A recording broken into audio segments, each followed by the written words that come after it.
Liverpool's 400 million rebuild isn't clicking, but one tactical tweak could change everything. I'll reveal how Slot can reshape Liverpool's system to unlock their new signings, fix them both in and out of possession, and revive Mo Salah's form in a new role. And it's not Football Manager or Fantasy Premier League, but actual tactics that Slot has used during his time at Liverpool. Now, this is the system that Arne Slot has used this season and the first 11 that played at Man United, and there's some key issues that have to be dealt with, and especially in terms of personnel. And the first is that Florian Wirtz is on the bench. If you haven't seen it already, check out my video as to why he's struggling and how Liverpool can fix it. I'll link it at the end of this video. You've also got two attacking fullbacks that either are struggling for confidence or haven't been played this season. And that's Kerkez at left back and Frimpong in that right back position. You've also got a problem up top with both Isak and Ekitike worthy of leading the line for Liverpool, but battling for minutes at this moment in time. And then you've got the problem of Mo Salah, struggling for form this season, lacking in both goals and assists. But one of the biggest issues with Mo Salah isn't what he's doing on the ball. Since Arne Slot arrived at Liverpool, he's tweaked the system off the ball to allow Mo Salah to do less from a defensive side of the game. They set up in this 4-3-3, but it's lopsided. It allows Salah to press the middle centre back and not really worry about moving backwards towards that right midfield zone. Instead, he stays high alongside the other two attackers, and then the likes of Gakpo, Gravenberch, and McAllister/Szoboszlai are in that midfield but tilted to that left hand side. And that leaves a big old gap for the opposition to exploit that right hand side of Liverpool. And it's happened in so many games over the past year and a bit that something needs to change. So what is the solution to these issues? Now we'll start with Liverpool in possession of the ball, and this is the system that gets the best out of all their players and puts them in their most natural positions. Besides one player, but we'll come on to him a little later on. Now we'll start off with two of the summer signings in those fullback areas, and that's Kerkez and Frimpong. And this system gets the best out of their attacking abilities. That is where they both thrive. Frimpong is used to playing in this 3-4-3 system at Leverkusen, and Kerkez, although playing as a left back at Bournemouth, really excelled in those attacking areas, being given the license to push high up, further forward, underlap and overlap that left winger or left-sided midfielder at Bournemouth. And in this system, this gives them the freedom to move forward without having the burden of those defensive responsibilities that have hampered his starts in Liverpool so far. And when playing in that four-at-the-back system when in possession, they're starting off way too deep. Way too deep alongside the centre-backs, and this isn't what they do best. They aren't the best in building up and playing the ball through the lines. They're best when playing higher up as a supporting option to receive the ball and then play and move off the ball. And in this situation, in this system, it gets the best of their attacking abilities. Now, to enable both of the fullbacks to push up high, especially when Liverpool are building out from the back, you've got to have someone else in that back line. And Gravenberch has already done it this season, and in the last season, he's comfortable dropping into that back line. I put him in between the two centre-backs, but he can either drop into that left-sided centre-back role or that right-sided centre-back role, alongside Konate or Van Dijk dropping into that centre-back role. But he has the ball-playing ability, the ability to drive out and carry the ball from the back and beat an opposition press.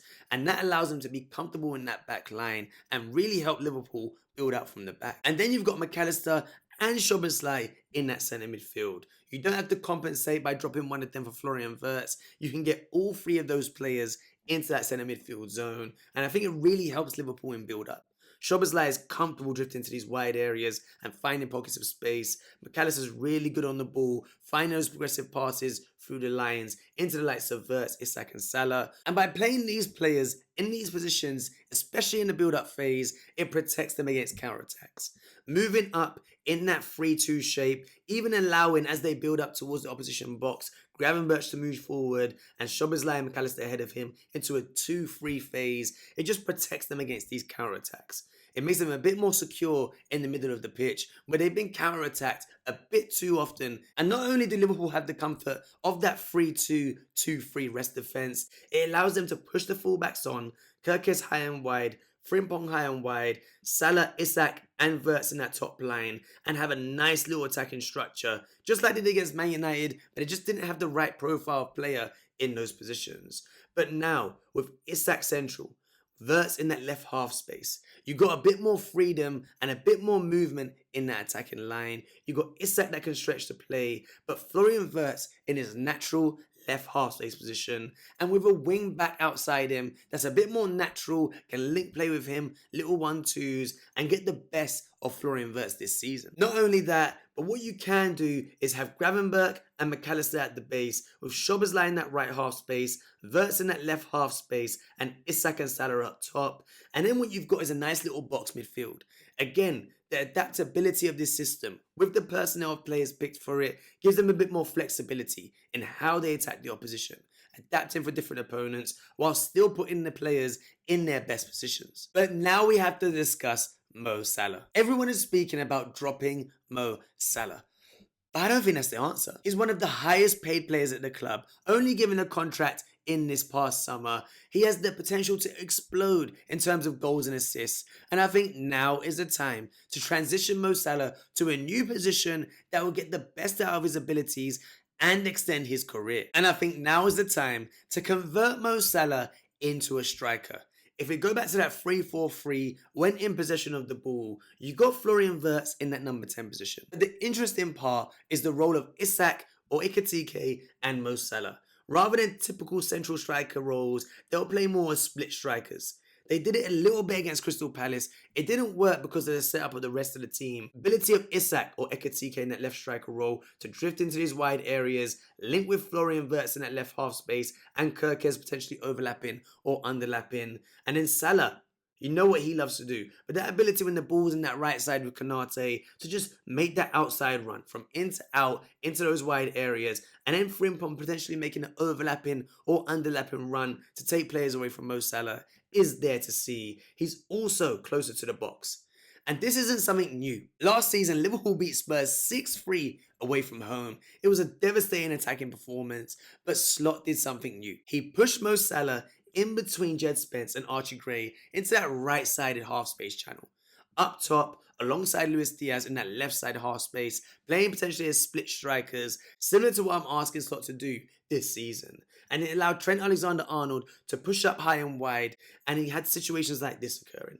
Trent with that ball playing ability, Mo Salah played a lovely game, but that run from inside to outside or outside to inside, in this case it was outside to inside, in the blind side of Archie Gray, beautiful dart into the central area of the penalty box, and a beautiful ball found by Alexander-Arnold, shot on goal for Mo Salah, and these are the types of situations I think Liverpool can build with Mo Salah in that central striking position. Now, the one thing that's missing from this scenario this season is Trent Alexander-Arnold. Liverpool don't really have that deep passer that can make these type of passes to Mo Salah, but I think with Frimpong making those off-ball runs, both underlapping and overlapping, allowing Salah to drift to those wide areas where he wants, there's still a dynamic that can be built. But we still have to solve the problem of Mo Salah when Liverpool are out of possession of the ball. So how do we convert this system in possession, this 3-4-3, into a system that works off the ball?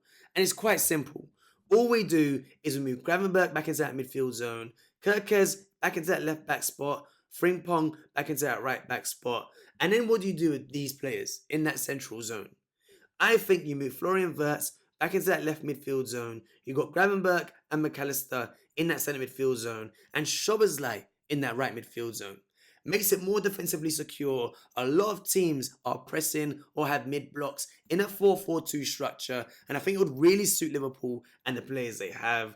And then you got the likes of Isak or Ekitike plus Salah in that two striker role up top. And then Salah's only role isn't about running back or tracking back. It's just about cutting out passing lanes into those central midfield zones, and I think he's quite good at that. Anticipating the ball, using that acceleration to get across, and I think it reduces that defensive burden on Mo Salah throughout a 90-minute game and keeps him high in case of counterattacks. He likes to run in behind, and when Isak or Ekitike drop deep into that central striking role in that number 10 position, like they both like to do, Salah can then drift into that central striking role. Make those runs in behind, into that left channel or that right channel. That right channel is the one he favours most, and then can get one-on-one with centre-backs rather than full-backs. And I think this system as a whole can convert from our position sit in possession and be dangerous in both situations. Now, Liverpool fans, let me know if you think this system can work both in and out of possession in the comments below. Can Mo Salah be converted into that right-sided striker role in this system or in any other system to get the best out of the remaining part of his career? And if you like this video, make sure to check out this video on why Florian Wirtz is struggling this season and how to fix it.